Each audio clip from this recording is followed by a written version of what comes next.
오늘 말씀의 제목은요. 우리는 무엇을 자랑해야 하는가라는 제목으로 은혜를 나누려고 합니다.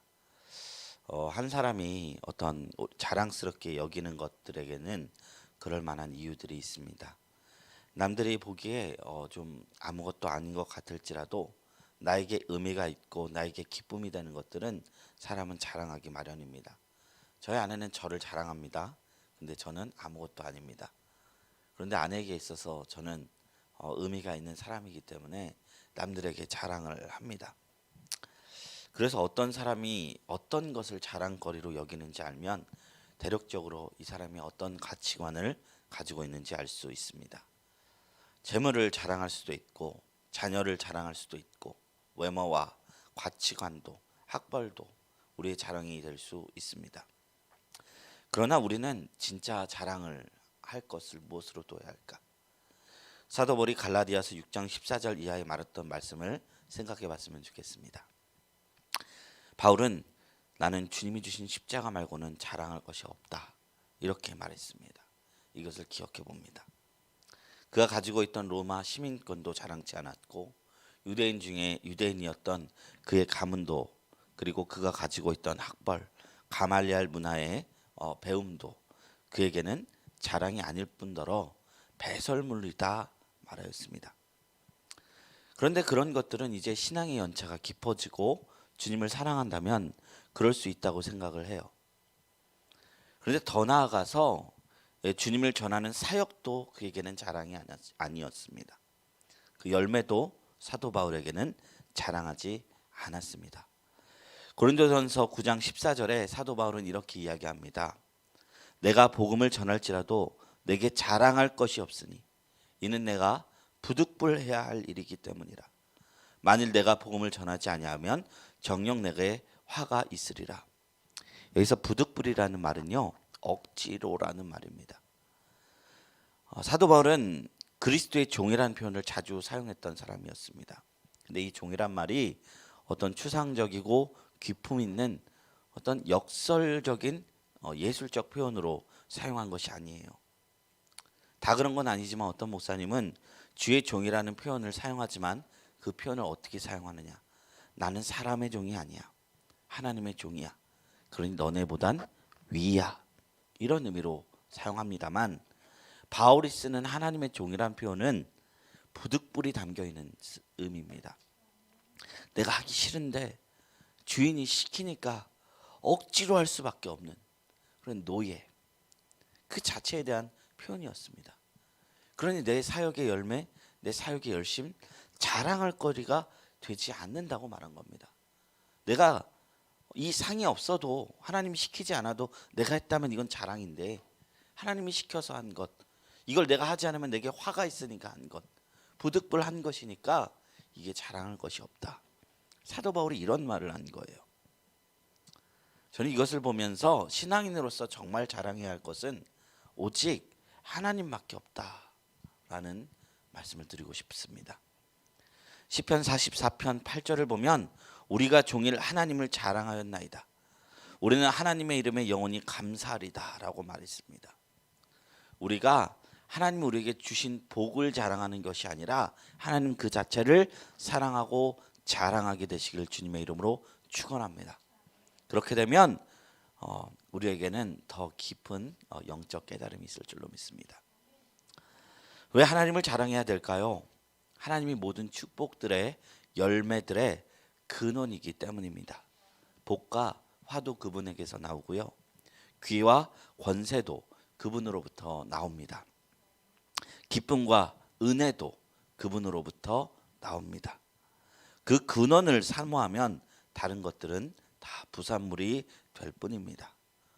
오직 복음서에서 주님이 말씀하신 그 나라와 그의 의를 구할 때 모든 것을 더하신다는 것을 기억하며 하나님이 주시는 것들 복을 자랑하기보다는 하나님을 자랑하는 성도가 되기를 주님의 이름으로 축원합니다. 오늘 말씀 시편 36편은 하나님의 성품을 묵상하는 성도가 누리는 은혜를 보여줍니다. 우리가 하나님의 성품을 묵상함으로써 하나님에 대한 파상적인 피상적인 지식이 아니라 깊은 경험적 지식을 얻을 수 있게 되는 것을 기억하시길 바랍니다. 19세기의 탁월한 선교사 헨리 마틴은 자기 생애에 하나님의 성품을 묵상하면서 보낸 시간이야말로 가장 값지게 쓰여진 시간이라고 고백한 바가 있습니다. 이 시에서 다윗은 먼저 하나님께 반역적인 악인들을 1절에서 4절에 묘사한 뒤 하나님의 여러 성품을 찬양합니다. 그리고 그 성품의 기초에서 기도합니다. 그 말씀을 하나하나 살펴봅니다. 먼저 1절부터 4절입니다. 1절부터 4절의 악인은 어떤 사람인가 묘사합니다. 1절에 보면요, 하나님을 두려워하지 않는 자가 악인이라고 이야기합니다. 이 사람은 하나님이 없다라고 말하는 자가 아니라 두려워하지 않는 자입니다. 하나님이 계시지만 하나님은 복도, 화도 내리시지 않는 분이시다. 이게 신학적으로 말하면 이게 이실론이라고 합니다. 하나님이 세상을 창조하셨지만 섭리하지는 않는 분이시다. 우리가 시계를 만들면요, 그리고 약을 넣으면요, 시계가 우리가 뭐 하나하나 돌리지 않아도 저절로 움직이죠. 이렇듯 하나님이 세상을 만드셨지만 그 법칙과 규율로만 움직이시지 그 숨결과 섭리하지 않는다고 고백하는 신앙인들이에요. 근본적으로 하나님에 대한 다른 이해가 있는 사람들이죠. 근데 하나님이 이들을 무엇이라 부르십니까? 악인이라 부른다는 것입니다. 보면서 의문이 들 수 있습니다. 하나님을 두려워하지 않는다고 해서 악인이라고 불리는 것이 너무 비약적이지 않는가? 그런데 하나님을 인정하지 않는 것이 모든 악의 시작입니다. 하나님을 두려워하지 않는 사람은 하나님의 자리에 무엇을 자리 잡는지 아십니까? 바로 자기 자신입니다. 2절에서 4절 그가 스스로 자랑하기를 자기의 죄악은 드러나지 아니하고 미워함을 받지도 아니하리라 하미로다. 그의 입에서 나오는 말은 죄악과 속임이라. 그는 지혜와 선행을 그쳤도다. 그는 그의 침상에서 죄악을 꾀하며 스스로 악한 길에 서고 악을 거절하지 아니하는도다 라고 말씀합니다. 자신을 하나님의 자리에 두니까요, 하나님을 두려워하지 않게 됩니다. 자기가 최고이기 때문입니다. 따라서 본문에서처럼 죄를 짓고도 그것이 문제일 줄 모르고 오히려 자랑하고 다니는 것입니다. 그래서 죄라는 것은요, 어떤 범죄, 우리가 훔치고 살인하고 간음하고 이런 것들은 그냥 열매들입니다. 근데 뿌리는요, 그 출발은요, 자신을 우상으로 두는 것입니다. 세상의 중심이 자신이고요, 부모님도 배우자도 자녀도 교회도 직장도 모든 것이 자기 위주로 생각합니다. 말로는 하나님을 믿고 있다고 하지만 신앙의 중심이 자신일 때도 있습니다. 하나님을 인정하지 않으니 하나님 만드신 창조물 세상 이웃에게도 관심이 없습니다. 자신의 생각과 자신의 행동과 자신의 말이 제일 중요한 사람들입니다. 그러니 남들을 보지 못합니다. 이해하려 하지도 않습니다. 하나님을 믿을 때도 십자가를 지려 하지 않고 나의 유익과 축복이 우선시 된다는 것입니다. 성경은 사랑은 무엇이라 말합니까? 사랑은 자신의 유익을 구하지 않는 것이라고 말합니다. 악인은 기준이 자신이기 때문에 자신의 행실과 생각이 무조건 바른 줄 압니다. 하나님의 말씀도 그 기준점도 이것에 치고 들어갈 수가 없는 거예요. 침상에서도 죄악을 꾀하고 악을 단번에 거절하지 못합니다. 자신의 유익을 위해서 너무 좋기 때문입니다. 겉으로는 볼 때 모를 수 있습니다. 그러나 악인은 마치 흙에서 뽑힌 꽃과 같아요.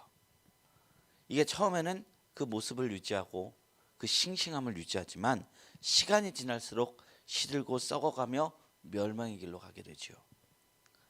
말씀을 자신을 중심으로 두는 이들에게는 지혜와 선행이 그쳐진다라고 오늘 말씀이 이렇게 이야기해요. 그쳐지는 거예요. 과거에는 그러했어도 결국 끊기게 된다는 거예요. 신앙인은 자신을 중심으로 두는 시험을 극히 경계해야 할 것입니다. 우리도 그 함정에 빠질 수가 있습니다. 아이러니하게 이 시를 지은 다윗조차 자신의 유익을 구하다가 문제가 생긴 적이 있어요. 그것이 사무엘하 11장 2절 이하의 밧세바를 범한 사건이죠. 말씀을 보면 저녁 때에 다윗이 침상에서 일어나 왕궁 옥상에서 거닐다가 한 여인을 봤다고 이야기합니다. 눈에 보기에 너무 아름다웠다는 거예요. 그 시기는 이스라엘이 암몬과 싸우는 국가적 위기의 순간입니다.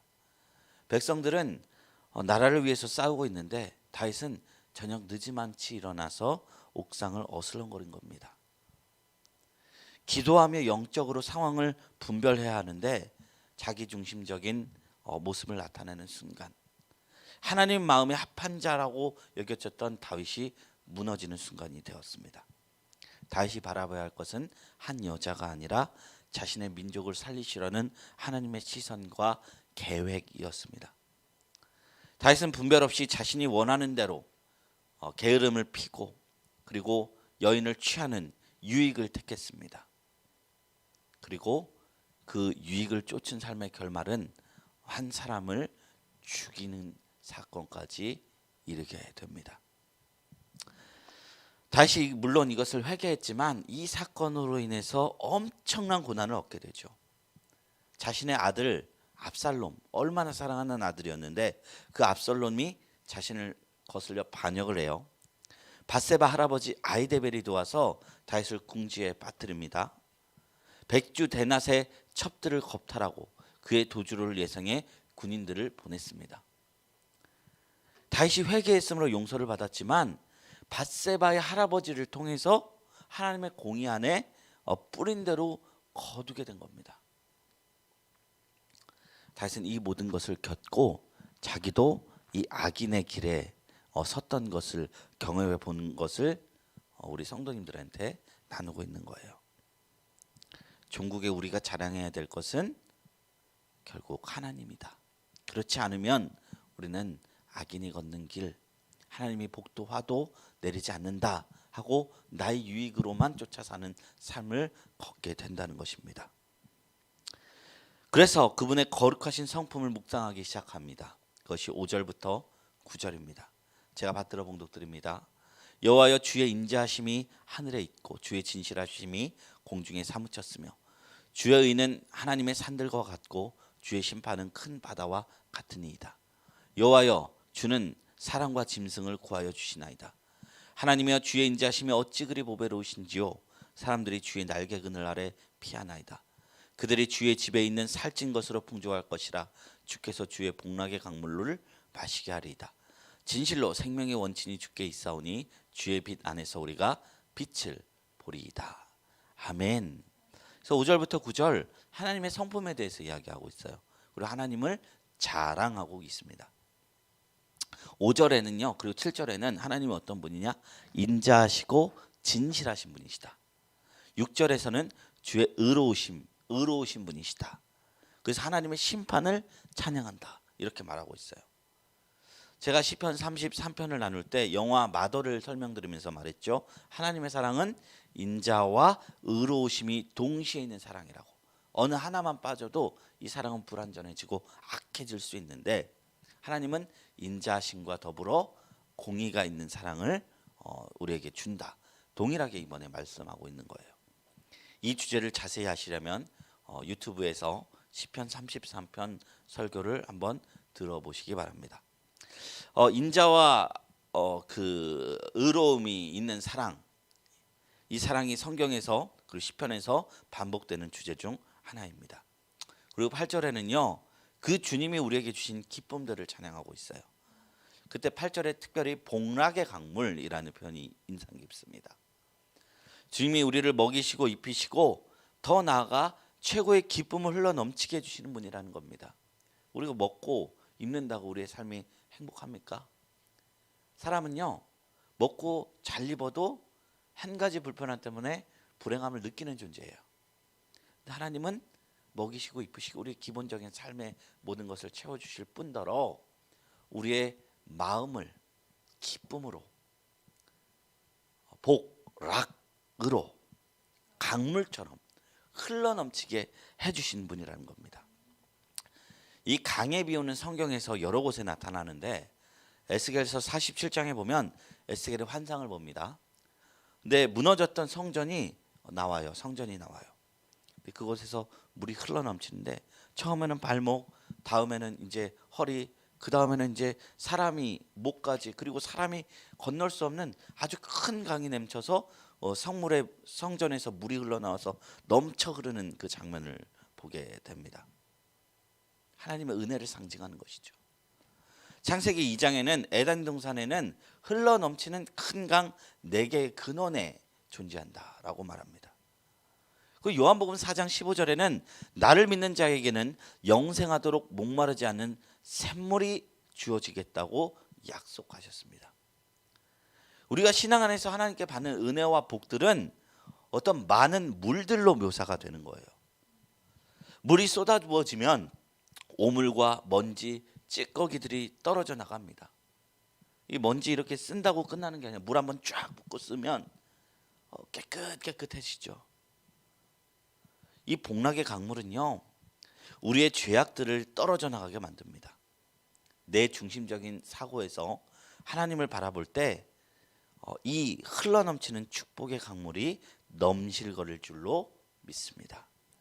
복락의 강물을 경험하면 우리의 모든 마음의 어두움도 씻어집니다. 이것을 경험하려면 어떻게 될까요? 먼저 마중물을 부어야 돼요. 펌프에, 옛날 이제 동네에 펌프에 물을 기르려면 한 바가지 물을 펌프에 쏟고 그 다음에 이렇게 픽픽픽 하면 그 마중물로 인해 더 많은 물이 흘러넘치죠. 우리도 하나님 앞에 먼저 마음을 쏟아야 합니다. 그러면 우리는 마음의 근심이 씻겨집니다. 사무엘상 1장에 한나라는 여인이 나오는데 이 여인은 아들이 없었어요. 아들이 없는 고통과 분인나라는 여자의 핍박으로 인해서 마음이 심히 괴로웠던 여인이었습니다. 그때 한나가 했던 행동은 하나님 앞에 나아가서 마음을 쏟는 것입니다. 사무엘상 1장 10절 15절에 한나가 마음이 괴로워서 여호와께 기도하며 통곡했다고 나오고요. 여호와 앞에서 내 심정을 통했다라고 말합니다. 통했다는 것은 통곡했다는 것입니다. 그런데 이것이 그 마음에 흘러넘치는 강물로의 은혜의 복락이 되었다는 거예요.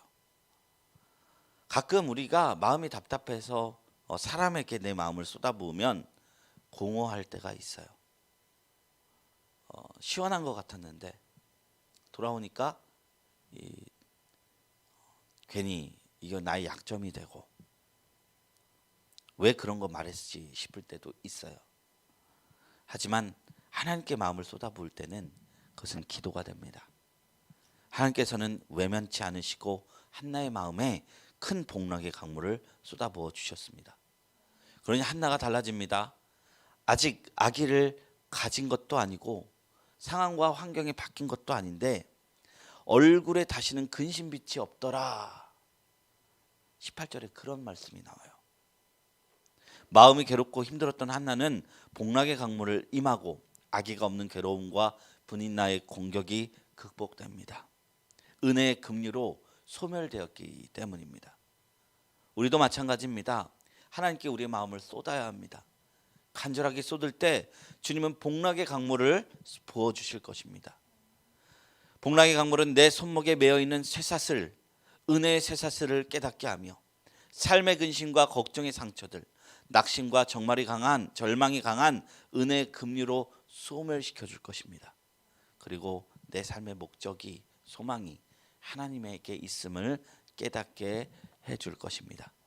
이게 신앙인들에게 주어지는 은혜입니다. 기쁨의 복락, 강같이 누리는 은혜가 있기를 소망합니다. 내게 강같은 평화 넘치네. 계속해서 다윗은 10절 12절 말씀을 통해서 하나님께 간구하고 있어요. 이 하나님을, 이 복락을 주시는 하나님, 은혜와 인자하심과 공의가 있는 하나님, 이 하나님을 자랑하고 이 하나님을 아는 자들에게 승리를 달라는 기도를 합니다. 10절에서 12절 말씀입니다. 주를 아는 자들에게 주의 인자하심을 계속 베푸시며 마음이 정직한 자에게 주의 공의를 베푸소서. 교만한 자의 발이 내게 이르지 못하게 하시며 악인들의 손이 나를 쫓아내지 못하게 하소서. 악을 행하는 자들이 거기서 넘어졌으니 엎드리고 다시 일어날 수 없으리이다. 여기서 보면 다시 기도의 본질이 나와요. 예전에도 나눴지만 기도의 본질이 무엇입니까? 하나님이 하실 일을 구하는 겁니다. 우리 주기도문에 하나님 나라를 이루게 해달라는 기도, 이 기도는요 주님의 뜻, 주님의 의가 이루어지게 해달라는 기도입니다. 제가 우스갯소리로 기도의 본질을 비유한 적이 있죠. 직장인들이 출근해서 점심시간 오게 해달라는 기도와 비슷하다고. 점심시간은 기다리면 오는 것이에요. 그리고 반드시 이루어지는 거예요. 그럼에도 불구하고 그것을 구하는 게 성도의 사명이라는 것이죠. 하나님 나라도 반드시 오는데 우리가 그 사명에 들어지는 바, 할 수 있는 것, 기도라는 것입니다. 다윗은 하나님을 향하여 주의 인자하심을 계속 베풀어 달라고, 마음이 정직한 자들에게 공의를 베풀어 달라고 기도합니다. 이 일은요 하나님이 세상을 만드시고 섭리하시면서 늘 하시던 일들입니다. 그러나 이 하나님이 하시는 일에 우리가 기도로 동참합시다. 그리고 더 나아가 정말로 악인이 아닌 선한 이들이 누구인가 묵상합시다. 선한 이들은요 그 자랑거리가 내 자신이 아니라 하나님의 선한 성품을 묵상하고 자랑하고 기도하는 이들입니다. 우리 모두가 선한 그리스도인들이 되시기를 주님의 이름으로 축원합니다.